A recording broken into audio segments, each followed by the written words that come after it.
essa reunião, uma reunião que nós entendemos ser de extrema importância, principalmente para o conjunto de servidores do Brasil, incluindo os servidores no âmbito municipal. Possivelmente teremos outros momentos que discutiremos esse tema, até porque é uma proposta que está tramitando no Congresso Nacional, né, de alteração à Constituição Federal, e obviamente que esse debate vai se alongar, né, no próximo ano, em 2017. Então é necessário, como vocês vão observar, que tenhamos a clareza e a firmeza de propósito de que precisamos unificar nossas forças com os servidores federais, com os servidores estaduais, com os demais servidores municipais, para que possamos, no mínimo, né, se for possível, arquivar essa proposta, mas pelo menos fazer as alterações necessárias no sentido de resguardar os nossos direitos. Então é um momento importante para que nós possamos aqui hoje iniciarmos esse debate. É um debate que não se encerrará, né, este ano, né, e que, obviamente, em 2017 teremos que tratá-lo e com muito zelo, com muita dedicação, para que nós possamos reverter essa proposta que não nos interessa, nem nós servidores, nem a classe trabalhadora em geral e assim por diante. Pessoal, nós convidamos aqui para participar desse evento nosso a Terezinha Jesus de Aguiar. Queria convidar aqui para a mesa a Terezinha. Quem não conhece a Terezinha, ela é a diretora de Política e Formação Sindical do Sindifesp. O Sindifesp é o Sindicato dos Trabalhadores Federais em Saúde e Previdência. Então ela é secretária do Sindifesp, é secretária de comunicação da CNTSS, que é a Confederação Nacional dos Trabalhadores em Saúde e Seguridade Social, e secretária-geral da CUT Goiás.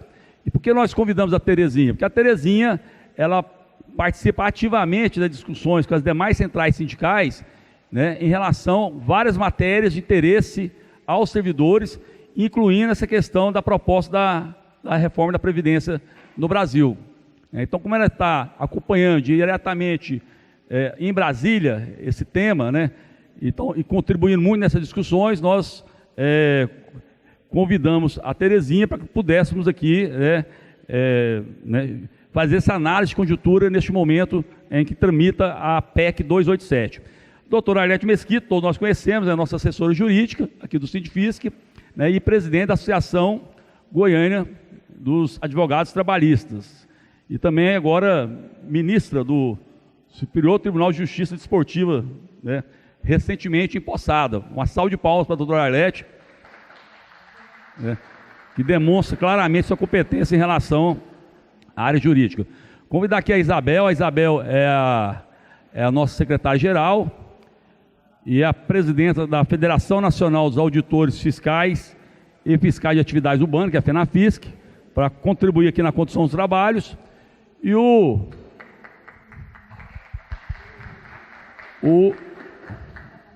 para cá um pouco, está pegando minha orelha? E o Luiz Dias, ele está lá em cima ainda? Está descendo. Logo o Luiz Dias chegar, então a gente faz um convite para ele também aqui ajudar a compor a mesa, para que nós possamos iniciar os trabalhos. Como é que é a proposta que é dinâmica hoje? A Terezinha fará uma análise de conjuntura, até para nós tenhamos a exata compreensão como é que está essa discussão da reforma da Previdência, né, pontuando, inclusive, quais são os retrocessos que nós entendemos nessa proposta e quais são as propostas das centrais sindicais, até porque já tem um fórum constituído pela CUT, CTB, UGT, a CSB, a nova central sindical, a força sindical, que eles estão discutindo essa questão da reforma da Previdência já há um bom tempo, inclusive tem uma nota técnica, né, que eles entendem que é importante discutir, né, em vez de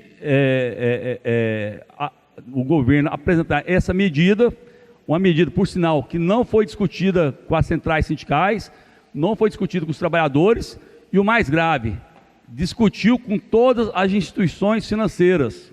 Foram 2 meses de reuniões com os bancos, né, para poder chegar a essa proposta aqui, né, e não discutiu com quem interessa diretamente são os trabalhadores. E por que isso? Vocês vão observar claramente que essa medida, ou o trabalhador não irá aposentar, ou irá aposentar com salário menor, ou será obrigado a fazer uma previdência privada. E quem que é o interesse da previdência privada? Obviamente, das instituições financeiras, né? E depois passar para a doutora Arlete, que a Arlete vai fazer, inclusive, uma correlação da lei recentemente aprovada na Câmara Municipal, né, de alteração à lei orgânica do município, que é em relação à nossa aposentadoria especial e como é que ficaríamos caso seja aprovada, inclusive, essa proposta aqui da PEC 287 no Congresso Nacional. Então, vou passar aqui para a Terezinha. Então, primeiro agradecer ao Ricardo por esta oportunidade e destacar a importância, né, de quem aqui se dirigiu para que pudéssemos fazer essa discussão. E eu costumo dizer o seguinte, né? Quem não ocupa os espaços, outros ocupam. E na medida que esse outro ocupa, ele faz aquilo que ele pensa a partir do que ele é, né? Do que ele e como ele se compõe nessa sociedade. E nesse sentido, essa nova proposta vai sair a cara dele. Esse é um aspecto que é real. De outro lado, nós temos a resistência nossa, em que nós vamos combater isso. Então, é fundamental que a gente faça as duas coisas. Que sejamos não só resistentes, né? Eu também digo que nós somos resistentes, persistentes e insistentes. Essa é a nossa marca. Eu estou dizendo a marca dos trabalhadores. Mas também tem momento em que nós vivemos só processos de resistência. E me parece que nós estamos vivendo esse momento. E fazendo um destaque sobre isso, nós temos que fazer uma leitura do momento em que nós estamos vivendo. Aonde nós estamos e como é que estamos. Qual é a nossa correlação de força?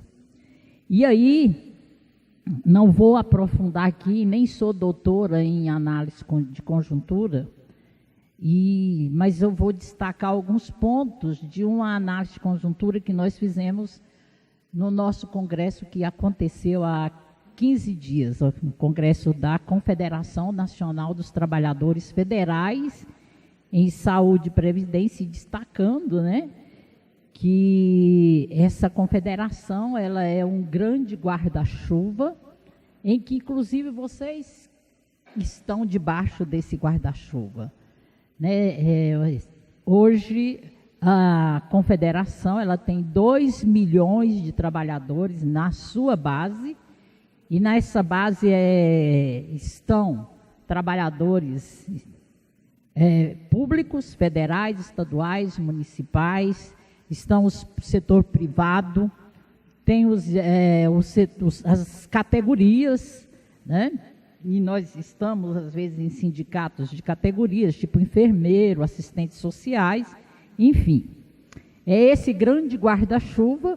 Temos 150 e poucos sindicatos filiados em nível de Brasil. Fizemos um congresso há 15 dias e ali fizemos essa discussão. E o que permeou o debate no nosso congresso? Identificando a partir de uma conjuntura internacional em que estamos vivendo. E que conjuntura é essa? É uma conjuntura de luta pelos direitos humanos e o respeito à soberania e autodeterminação dos povos num quadro de desestabilização impulsionada principalmente pelas disputas de controles de recursos energéticos e estratégicos. Só isso aqui dava um debate de uma semana. E para vocês que trabalham na fiscalização, se dão conta de como que isso é presente na fiscalização. Quando vocês estão vendo o avanço, né, da exploração no meio ambiente, uma série de outras coisas. A luta pela recuperação e conquista de valores do bem-estar e da justiça social contra a desigualdade na distribuição de renda. E aí com um traço que é a exclusão social e a perda de direito e a flexibilização laboral, sociolaboral. A luta pela promoção de valores civilizatórios que apontam para a sustentabilidade ambiental. E aí, incluindo a igualdade de gênero, étnica,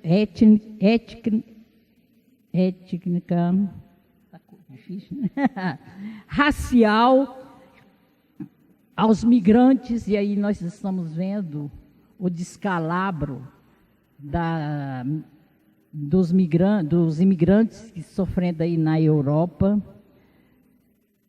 contra a opressão de todo tipo, homofóbica, patriarcal, que aí é o conservadorismo, racista e xenofóbica. A luta para o estabelecimento de uma nova arquitetura financeira internacional que contempla o uso de fundos soberanos de pensões para um novo padrão de divisas que permite o desenvolvimento sustentável e inclusivo, contra um sistema financeiro internacional fomentado e marcado pelo padrão dólar, pelo FMI e o Banco Mundial. E aí eu queria lembrar a tentativa que os BRICS, que são aqueles 5 países, né, incluindo o Brasil, a Rússia, África do Sul, China e Índia, de fazer um novo banco de financiamento e de socorro, vamos dizer assim, para esses países. Nós vivemos uma crise do capitalismo que se deu a partir de 2008, com o setor imobiliário nos Estados Unidos, se estendeu para a Europa e no Brasil, por contraditório que fosse, nós passamos pela crise, e quem não se lembra da frase do presidente Lula, que a crise seria uma marolinha aqui no Brasil. E hoje ela chegou com força total. Quem aqui acha ou acredita que a crise é em função das gestões de 13 anos de um governo democrático e popular está muito enganado. Nós vivemos uma crise que ela está fundada nas relações capitalistas, no processo de relações socioeconômicas e políticas. E o capital financeiro, ele não tem regras para medir para o outro como que vai ser essa relação. Ele determina como que será. E aí essas relações, elas passam pelos processos de toda a natureza, desde privatizações, desde flexibilização das relações de trabalho e das normas. E aí nós estamos vendo e assistindo aqui no Brasil que vale o negociado em cima do legislado. Isso tem sido a marca do governo. O capital financeiro, ele está dominando, ele quer se recompor, e essa recomposição, ele tem um foco. A máxima do lucro. Eu quero recuperar o lucro que eu tinha até então dentro de uma relação que era prevista e que hoje, em se reestabelecendo, busca recuperar a máxima do lucro. E o Brasil é um país estratégico nessa recuperação financeira dos capitalistas. Estratégico por quê? E aí nós vamos falar um pouco do golpe. E por que a gente já dizia que era golpe? Ninguém entendia isso ou aceitava, e isso estava maquiado para a mídia, né? O governo que ganhou as eleições de 2016, 2014, ai, estou toda tonta hoje, né? A última eleição presidencial não garantia, e já vinha se estendendo ao longo de 13 anos, um novo modelo em execução de desenvolvimento. Na verdade, o que se colocava ali eram duas disputas, dois modelos, melhor dizendo. Um modelo centrado em que se incluía todo mundo, todos os brasileiros, e a relação internacional do Brasil com os BRICS, com a própria América Latina. Quem não se lembra, e isso aconteceu ainda no governo do presidente Lula, a formação do G20. Esses G20 era para além dos 5 países desenvolvidos, e a reformatação geopolítica no mundo. E os países, os 7 países maiores e industrializados, disse, olha, basta. Vocês já incomodaram demais. Nós tínhamos um quadro de avanço político na América Latina, que aí pode falar de Argentina, do Chile, Bolívia, Venezuela, enfim. E todo esse processo, ele teria que ser desmontado. Se não desmontado, pelo menos regulado, controlado. É a velha história, vão-se alguns anéis e me deixam os dedos. E é isso que se passa, né? Um novo equilíbrio geopolítico e econômico mundial. Então, é uma disputa de cachorro grande. Não é vira-latas. São grandes setores do mundo e que comanda esse mundo que aí pede algumas coisas.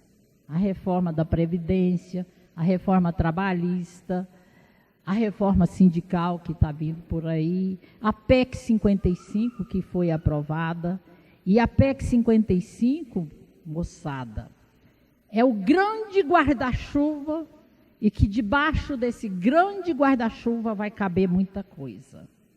Muita coisa. A gente nós não ainda temos dimensão do que perdemos. E é preciso, Ricardo, fazermos esse levantamento, que são coisas que parecem pequenas, mas que têm um grande impacto nas nossas vidas. E aí nós podemos destacar 5 dessas grandes reformas. O PL 257, que é o 54, que está no Senado para aprovação e que já está em execução. No nosso caso, no Rio de Janeiro, a gente já assistiu toda essa discussão nesses últimos 15 dias. No Rio Grande do Sul, nós vimos isso na mídia, e agora em Goiás, ainda hoje tem votação dessa natureza. E que lá permite, inclusive, que a Previdência nos estados podem ir de 11, que é o nosso, os federais, para 12, para 14 e até para 20%. A renegociação das dívidas de estados e municípios com o governo federal exige algumas coisas. Não contratação de serviço público, fechamento de serviços. Além disso, pode-se ainda fazer demissões o chamado PDV, né? E uma série de outras coisas e aí o saco de maldade não é pequeno, para até tirar o vale alimentação, né, de trabalhadores de baixa renda. Ainda assim, vem a reforma do Sistema Único de Saúde com a proposta do Plano Popular de Saúde, que vai cobrar dos trabalhadores R$80 para ir para Estão com tempo? Estou marcando tempo? Sim. Então, para não ser atendido. Então, você vai enriquecer as corporações de saúde nesse país, né? Eu não falo médico, porque todo mundo fala médico, aí eu vou centrar numa categoria, uma coisa que é enorme, né? E tem tantos outros profissionais. E cabe aí a reforma trabalhista, que está dizendo agora, e nós discutimos ontem na CUT, que só vai cobrar imposto sindical de quem é filiado. E isso para quê? Para eu desfiliar do sindicato. Ou seja, você que não é filiado ao seu sindicato, não terá desconto de imposto sindical. Mas o Ricardo, ele vai pagar a contribuição e pagar também o imposto sindical. A representação sindical, que é a reforma sindical, é outro tema que está em discussão. E aí eles têm um foco direto, eles querem acabar com a representatividade da CUT. Além disso, a parte que eu destaco dessas grandes reformas é a reforma da Previdência, que a gente vai aprofundar um pouco mais, e eu vou deixar para falar sobre a reforma da Previdência mais à frente. Então, todo esse cenário de crise que nós assistimos e estamos passando, ele está passando pelo mundo, não é só no Brasil. Então, mais uma vez eu repito, não basta aqui acreditar que nós vivemos uma crise política de um partido que, para grande parte dos brasileiros, e não só dos brasileiros, mas colocam isso para os brasileiros, mas a mídia divulga, é um partido que criou essa crise, ou levou a essa crise. Não é verdade, né? Estou falando isso do ponto de vista do que nós estamos discutindo. Não quero aqui parecer que eu estou fazendo defesa de alguém, não é isso. Então, as coisas no Congresso Nacional e no cenário nacional, ela está se modificando. Porque quem está por detrás do Temer? O Temer não é governo ou não é presidente por ele mesmo. Ele é uma pessoa que é a testa de ferro de quem está conduzindo o país. E quem está conduzindo o país é o PSDB, com o DEM, os democratas, com a participação do PMDB. Esse é o grande pano de fundo de quem conduz esse país. E a Lava Jato, ela vai de encontro com todos esses setores que estão aí na direção do país. Tem quanto? 2 minutos? Então, Então, eu vou falar bem rápido aqui da Lava Jato, para lembrar que nós temos que sim, e o povo com muita grandeza foram às ruas para dizer: nós queremos que a corrupção seja debelada. E ela não começou ontem ou há 13 anos. Nós temos 500 anos de corrupção nesse país, desde as capitanias hereditárias, que quem sentou em banco de escola, e todos aqui sentaram e estudaram isso. As usinas de café, as usinas de açúcar, as lavouras de café, a mineração, enfim. Por último, que já me disseram que meu tempo se inspirou, eu queria trazer a questão da reforma da Previdência. A reforma da Previdência, ela é extremamente grave. Quem aqui está, e se quiser se aposentar, terá que ter, no mínimo, 65 anos de idade, que é a idade mínima. O tempo de contribuição, 25 anos. Vai igualar a aposentadoria de servidores públicos e o regime previdenciário, o RGPS. Não poderá acumular pensão e aposentadoria. Não está escrito, e não sei em que momento que vai estar vindo, a acumulação de aposentadoria do RGPS e o RPPP. E o que é mais grave ainda nessa reforma é o salário de benefício seu, como que ele será computado. Então, nós não teremos mais teto, 5 mil e qualquer coisa, que é 5.192 hoje. Você não terá mais esse teto, porque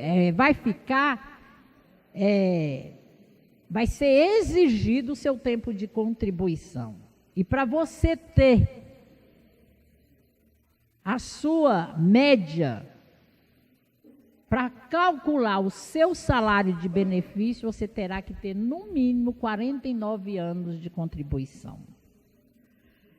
Fora isso, a tua contribuição, ela vai ser escalonada com o tempo que você tem de contribuição, calculado na contribuição que você faz.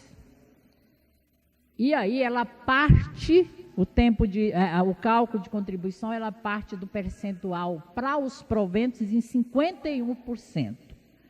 Por exemplo, se calcular esse tempo, 49 anos de contribuição que você teve, deu um salário de benefício de R$1.000, você recebe R$1.000. Mas se você tem 50 anos de contribuição, você vai perder 19% desse R$1.000.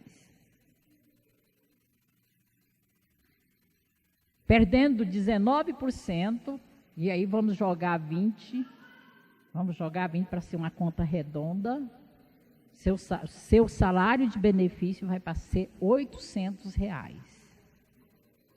Mas ele pode ser também menor ainda, porque dependendo do tempo que você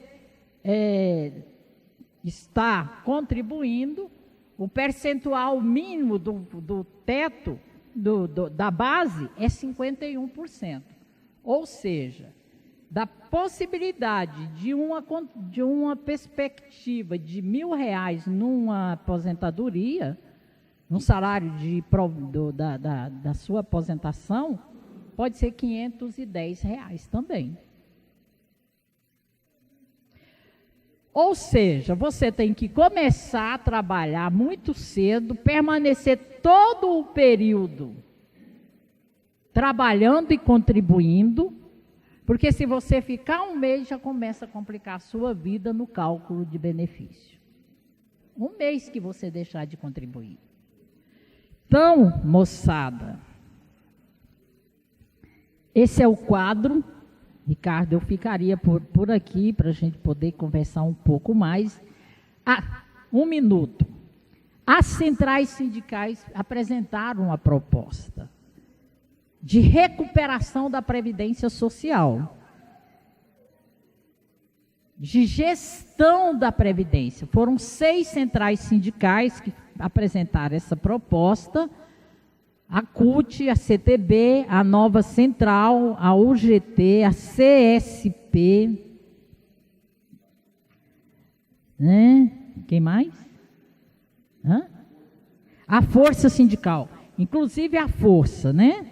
Desse ponto, nós apresentamos 9. Primeiro, fim das desonerações das contribuições previdenciárias sobre a folha de pagamento das empresas. São as desonerações que temos aí no setor na linha branca, no setor automotivo e tantos outros. Revisão das isenções previdenciárias para entidades filantrópicas. Um caso aí é a Santa Casa, não paga previdência dos funcionários, né? Alienação de imóveis da Previdência Social e de outros patrimônios em desuso. A Previdência é a maior imobiliária do país. O INSS é a Previdência é a maior imobiliária do país. Nós temos mais de 5.500 imóveis e alguns alugados para empresário a custo de banana, o aluguel. Fim da aplicação da DRU, que é a desvinculação das receitas da União sobre o orçamento da Seguridade Social. E já nesse governo passou de 20% para 30%. Ou seja, eu tiro 30% do orçamento da União para gastar com o que eu quiser. E não tenho que fazer prestação de contas. A criação do refis para cobrança de 230 bilhões da dívida ativa recuperadas pelas procuradorias especializadas. São mais de 100 mil processos parados, sem estar sendo encaminhado para cobrança. E aí quem está devendo? São grandes empresários.